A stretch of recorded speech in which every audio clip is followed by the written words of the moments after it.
Tonight, from a corner in Minneapolis. We're trying to bring peace, harmony, and love in this area right here. To streets around the world. Show solidarity with the black community over there. The latest as protests around the globe call for justice for George Floyd and an end to racism. Plus, one of the most important matters pending in the department was an investigation of Russian election influence schemes.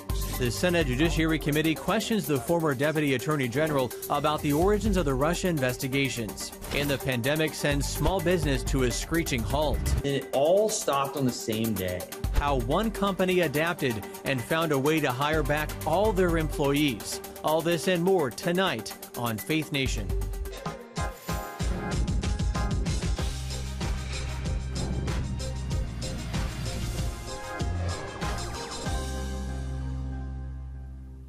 New charges in the death of George Floyd. Welcome to Faith Nation. I'm Ben Kennedy.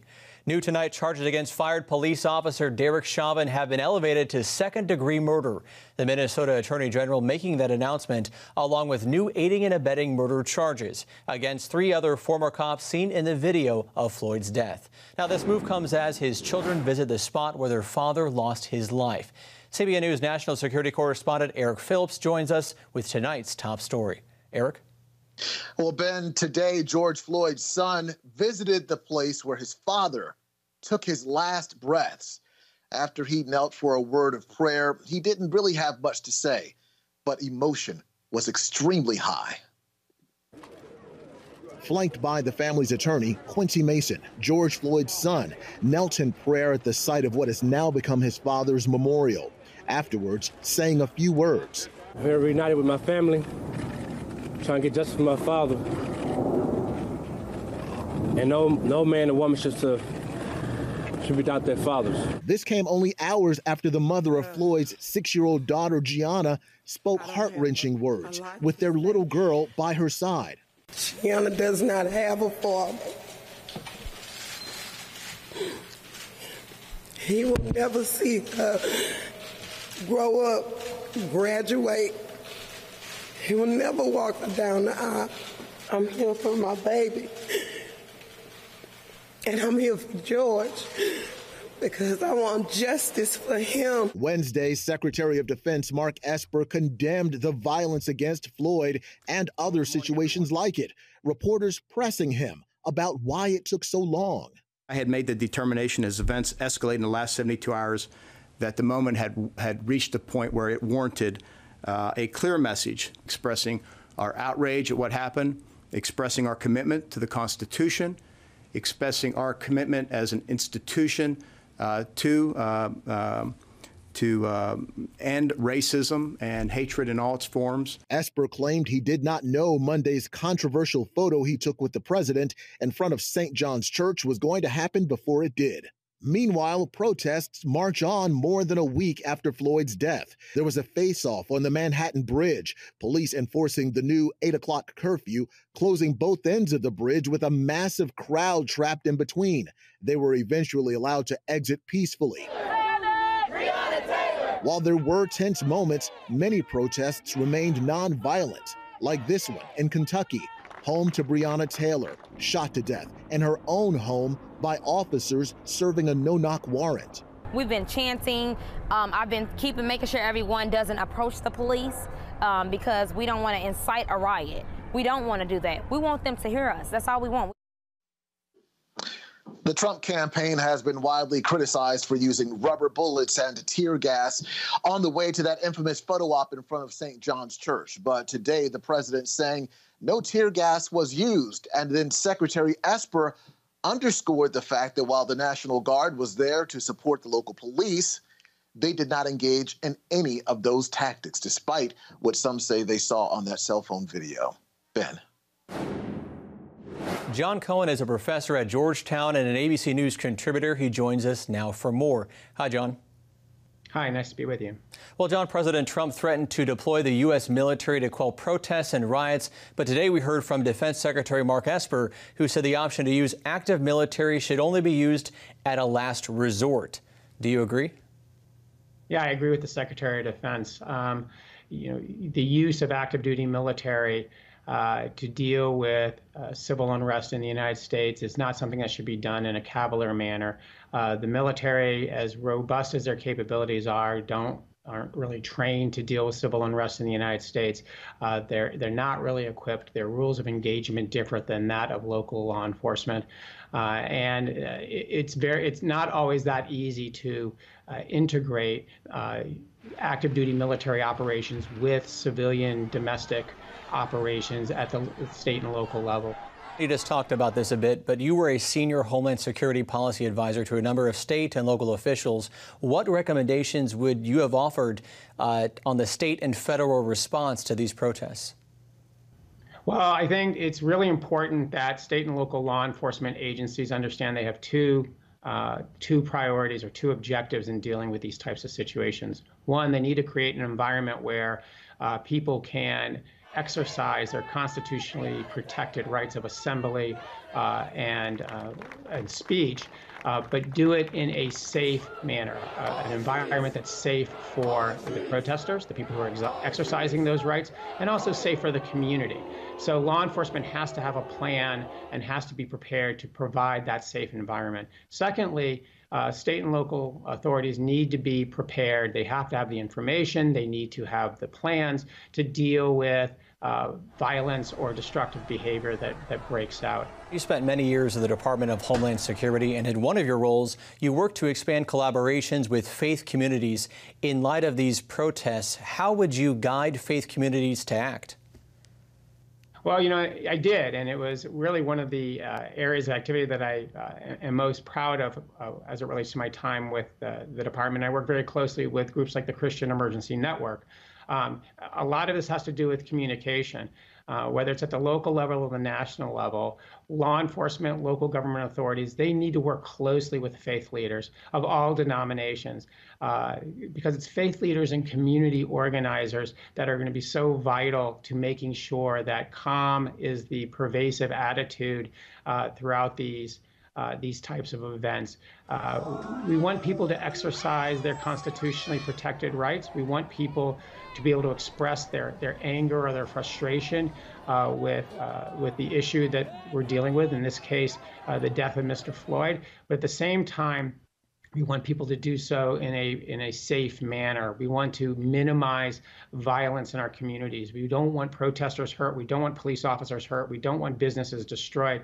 And it's really faith leaders, community leaders, and others that are so vital in making sure the lines of communication exist between local authorities, state authorities, and those people who are out on the streets protesting. John Cohen, thank you for your time, sir. Nice to be with you. And Pope Francis is speaking out against both racism and violence in the United States. During his weekly audience with bishops, the head of the Catholic Church addressed the killing of George Floyd and some of the violence that has followed, saying, "I have witnessed with great concern the disturbing social unrest in your nation in these past few days," adding that we cannot tolerate or turn a blind eye to racism and exclusion in any form, and yet claim to defend the sacredness of every human life. At the same time, we have to recognize that the violence of recent nights is self-destructive and self-defeating. Nothing is gained by violence, and so much is lost. And former Deputy Attorney General Rod Rosenstein facing some tough questions on Capitol Hill today. Members of the Senate Judiciary Committee wanted to know about the origins of the FBI's Russia probe, known as, quote, Hurricane Crossfire. For more on today's hearing, we now turn to Capitol Hill correspondent Abigail Robertson. Abigail? That's right, Ben. Today was the first of a series of hearings that Senate Republicans are pursuing to figure out if the evidence launched the Mueller investigation was lawful. There are people on our side of the aisle who believe that this investigation, Crossfire Hurricane, was one of the most corrupt, biased, criminal investigations. Graham charged he wants to get to the bottom of what he thinks is a major abuse of power from the Obama administration. The hearing centered on new information that revealed errors in applications for warrants to surveil Trump campaign advisor Carter Page. If you knew then what you know now, would you have signed the warrant application? No, I would not. But Rosenstein defended the appointment of special counsel Robert Mueller, saying that was the best way to determine what Russia did in the 2016 election. As we now know, The eventual conclusions were that Russians committed crimes seeking to influence the election, and Americans did not conspire with them. Democrats argued Republicans are wasting time when they should be focused on issues like racism in America's justice system or contact tracing and privacy issues. Instead, we're taking up the Mueller report, an investigation that was completed more than a year ago. Why? Claiming Republicans are trying to use this as political fodder ahead of the 2020 election. Congress should not conduct politically motivated investigations. Senator Graham plans to request an additional 53 witnesses to come before the committee tomorrow, as he said, vowing to get to the bottom of this. Now, Democrats were not consulted on these additional witnesses, and they say if the committee is going to hear from more people, they'd like to add a few names of their own to the list, like Michael Cohen, Paul Manafort. Back to you, Ben. Thank you, Abigail. Joe Biden is one step closer to claiming the Democratic nomination for president. The former VP won all 7 primaries held Tuesday, though all other Democratic contenders have dropped out. In Iowa, Republican Steve King won't be returning to Congress. King served 9 terms in the House, but had a history of making controversial remarks on white supremacy and immigrants, a major factor that led to his primary defeat. And now to the race for the White House. President Trump says he's moving to the Republican National Convention out of North Carolina. This after the state's Democratic governor insisted the party scale back its 50,000-person event. Faith Nation anchor Jenna Browder has the story. The RNC was supposed to be in Charlotte in August, but after a standoff with North Carolina Governor Roy Cooper, President Trump says the party is looking elsewhere. History was made here tonight. Donald Trump's... This was 2016 when Trump clinched the Republican nomination. But 2020 could look different, and if it stays in North Carolina, much smaller. No thanks, says President Trump in a tweet. Would have showcased beautiful North Carolina to the world and brought in hundreds of millions of dollars in jobs for the state. Because of North Carolina governor, we are now forced to seek another state to host the 2020 Republican National Convention. The tweet came hours after Governor Cooper rejected the GOP's plan for a full-fledged convention. Cooper insisting the only way the event would move forward is with strict health protocols in place. In a letter to the RNC, the people of North Carolina do not know what the status of COVID-19 will be in August, so planning for a scaled-down convention with fewer people, social distancing, and face coverings is a necessity. Congressman Dan Bishop represents part of Charlotte. It would be an extraordinary blow if the RNC can't go forward. He tells me he's less than impressed by the governor's leadership here. The pandemic response in North Carolina by Governor Roy Cooper, I'm sorry to say, has been sort of timid and uncreative and kind of non-transparent, and it appears also to be uncertain. So if not Charlotte, then where? GOP officials are planning to visit Nashville later this week. Other possibilities include Las Vegas, Orlando, and Jacksonville. And states like Georgia and Arizona have also voiced interest. And with just 2 months to go, there is little time to waste. Ben? Thank you, Jenna. Coming up, how the U.S. is working to help protect Uyghur Muslims in China. That story after the break. To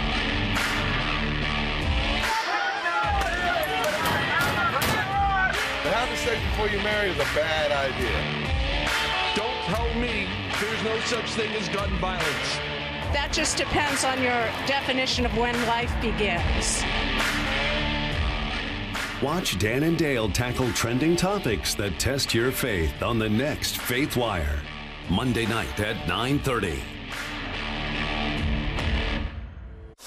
The Global Lane takes you around the world, providing facts over fiction. What might rising trade and geopolitical tensions mean for you on the home front? With over 45 years of experience, award-winning journalist Gary Lane brings you the truth from a global angle. What about the issue of immigration?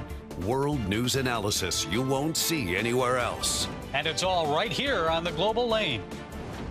Watch The Global Lane, Thursday night at 9:30.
China is terrorizing millions of Uyghur Muslims, locking them in so-called re-education camps and forcing them to denounce their religion. This week, the president is expected to sign legislation that punishes Chinese officials for these heinous acts. A new member of the U.S. Commission on International Religious Freedom was instrumental in making it happen. And as Jennifer Wishon tells us, for him, it's personal. That's right. The newest commissioner appointed to the commission is a Uyghur Muslim who was actually born in a prison camp in Kashgar, during which time his mother was forced to deliver him while wearing a cast from the chest down. No doubt he and his family understand religious persecution firsthand. And Commissioner Nuri Turkel joins me now. Sir, tell us, what is life like for the millions of Uyghurs who are currently forced to live in these re-education camps in eastern China, also known as East Turkestan? Thank you very much for having me. The Chinese government, since April 2017 in particular, has created an open-air prison-like situation for the people who are not in the camp. But according to the credible reports, based on open source government data published on Chinese sources, their estimated number of people being locked up is up to 3 million, which is 4 times the size of the population in the District of Columbia. China's government has been implementing a collective punishment of the Uyghur people because the Uyghur religion, Uyghur identity have been perceived by the Chinese government as a national security threat. They said they're doing this under the guise of, well, for the purposes of achieving social stability and national security, but you don't lock up world-known scholars, religious leaders, athletes, mothers and children, students, soccer players in a modern-day concentration camps to achieve national security. So when we talk about the Jewish Holocaust, we often say never again. Never again will we allow this to happen, but it sounds like what you're saying is that never again is happening right now to Uyghurs. The Holocaust Museum recently recognized that crimes against humanity is being committed against Uyghur people. This is 2020. People should not be published based on what they worship for, what kind of lifestyle that they maintain, and what kind of people that they're married to. The Chinese government even forcing Uyghur women to marry to Han ethnic Chinese individuals with incentives and even some instances threats. Well, the Uyghur Human Rights Policy Act calls for financial sanctions, visa bans against Chinese government officials who are responsible for this, along with some additional monitoring by the State Department and the FBI. Will this make a difference? Absolutely. This is the first time a legislative body around the world in Uyghurs' human history passed a significant bill to address Uyghurs' political, economic, social, and religious rights. And I commend, as an American, I'm a naturalized U.S. citizen. I think this shows the best of my country. Is the plight of Uyghurs something that Christians should also be concerned about? Yes, absolutely. And also this is something that I'm very comfortable sharing in public. Since the crisis come to surface, we've been receiving enormous amount of support from the Christian communities, Jewish communities, but what is lacking is the other faith group. They also should speak out. And no one should be persecuted for their religious practices. It's a God-given right. People should be able to practice, and it's a matter of privacy. And government should have no business in people's privacy when they worshiping and when they pray. Commissioner Turkel, thank you so much for sharing with us, and best wishes to you as you begin your work on the commission. Thank you very much for having me. And coming up, when COVID crisis brought business to a halt. See how these business owners adapted, bringing jobs back to laid-off employees.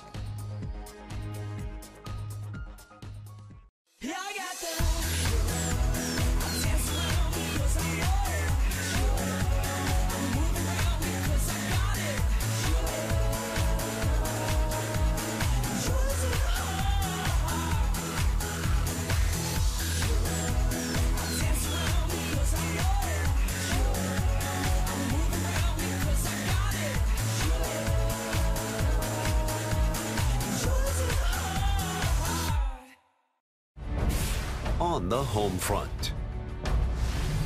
Thanks for joining us for CBN's On the Home Front, where we highlight what the men and women of America's military do to defend our country. CBN honors the men and women in our military with an initiative called Helping the Home Front. It partners with churches across the country to meet the needs of their military families, from repairing homes to wiping out medical bills for wounded veterans. On the Home Front, Tuesday morning at 10:30. If you want to be an attorney with a passion for serving people and for excellence, Regent University needs to be high on your list. Regent's award-winning law school doesn't just create lawyers. We create leaders, judges, prosecutors and defense lawyers, civil litigators, and leaders in government. My focus has been trying to really make sure we have the future leaders we need for the bench and the bar and for society generally. You'll learn from highly credentialed leaders who are current and former judges, distinguished scholars, and ACLJ counsel. I'm so glad I chose Regent. The relationships here have been amazing. The faculty have been amazing. Not everybody's called to the same thing when they leave law school, but they're called by a God who has a purpose for their lives, and He is going to use that education to make a difference in the world. Regent will prepare you to be a purpose-driven, practice-ready lawyer. To start your rewarding law career, complete the online application, submit your transcripts, and take the law school admissions test by July. Apply today. Welcome back. May saw millions of layoffs, but not as many as expected. The payroll company ADP reports a 2.8 million layoffs in May. Now, that is well below the more than 9 million that had been forecasted. But the numbers of overall layoffs in the last few months is staggering. 22.6 million since the pandemic shut down the economy back in March. And on Friday, the Labor Department will release the May unemployment report. Some economists predict a rate as much as high as 20%. And one Dallas small business owner had to lay off employees due to the pandemic, forcing them to get a bit creative. Charlene Aaron shows us how they're now helping other businesses safely reopen and even hiring back those they let go. Business was good for Alex and Kelsey Carroll of Toss Up Events, a Christian-owned company providing interactive gaming experiences. They've worked with some of the biggest names in pro sports: NASCAR's Atlanta Motor Speedway, Houston Rodeo, and Big East basketball. Then the global pandemic brought the sports world to a screeching halt. So did business for the Carrolls, quickly going from $3 million a year to nothing. We had all of our employees all over the country, and then it all stopped on the same day. A dozen employees laid off. Knowing that we were going to have to let our employees go, it was really hard. As nerves and social distancing became the norm, the couple saw the need for safety equipment like hand sanitizer. In just 6 weeks, they transitioned to providing customized hand sanitizer stations, complete with dispensers and liquid sanitizer. We knew that when events did come back, safety would be a huge deal. And we started just offering the hand sanitizer stations to businesses and churches.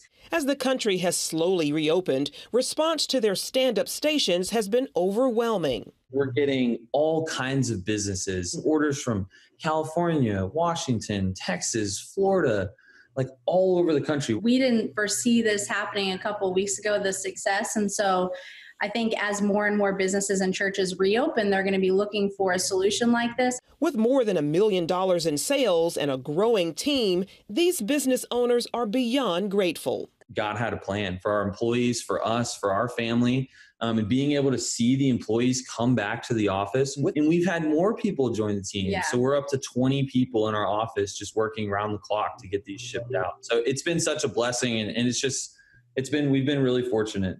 Charlene Aaron, CBN News. Thank you, Charlene. A galactic game of Capture the Flag. We'll explain when Faith Nation returns. If you want to be an attorney with a passion for serving people and for excellence, Regent University needs to be high on your list. Regent's award-winning law school doesn't just create lawyers. We create leaders, judges, prosecutors and defense lawyers, civil litigators, and leaders in government. Ready to become a purpose-driven, practice-ready lawyer? To start your rewarding career, complete the online application, submit your transcripts, and take the law school admissions test by July. Nutrition, exercise, essential oils, weight loss, and more. It's Healthy Living with Lori Johnson. Talk about what's in this. Join CBN health reporter Lori Johnson to get the latest information from today's top health experts. This is fantastic. Find out what you need to know to live a healthier life. Watch Healthy Living, Tuesday night at 9:30. Woohoo! Hi, Superbook fans. Here's something else you'll love. It's the new Superbook Bible app. It's packed with games, activities, and Superbook episodes that you can watch for free. Oh, no! There's trivia, a fun daily devotional, and answers to your Bible questions. Plus, an easy-to-understand Bible the whole family will enjoy. You can even create your own Superbook character. Ta-da! Whoa! Hillsborough Falls man, come... Sorry, pardon me. Sorry, excuse me. Ouch! Are you getting this? Earn super points to win daily prizes, too. And so much more! Time to get back to my adventures. See you soon. It's the new Superbook Bible app. Free downloads on iTunes, Google Play, and Amazon.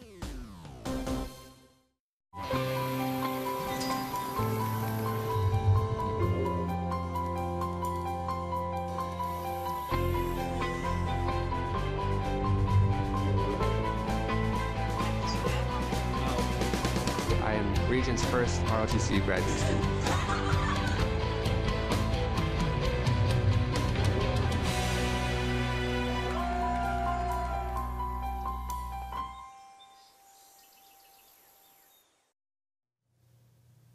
And this is a cool story. They made history over the weekend by becoming the first astronauts to launch in a commercial spacecraft.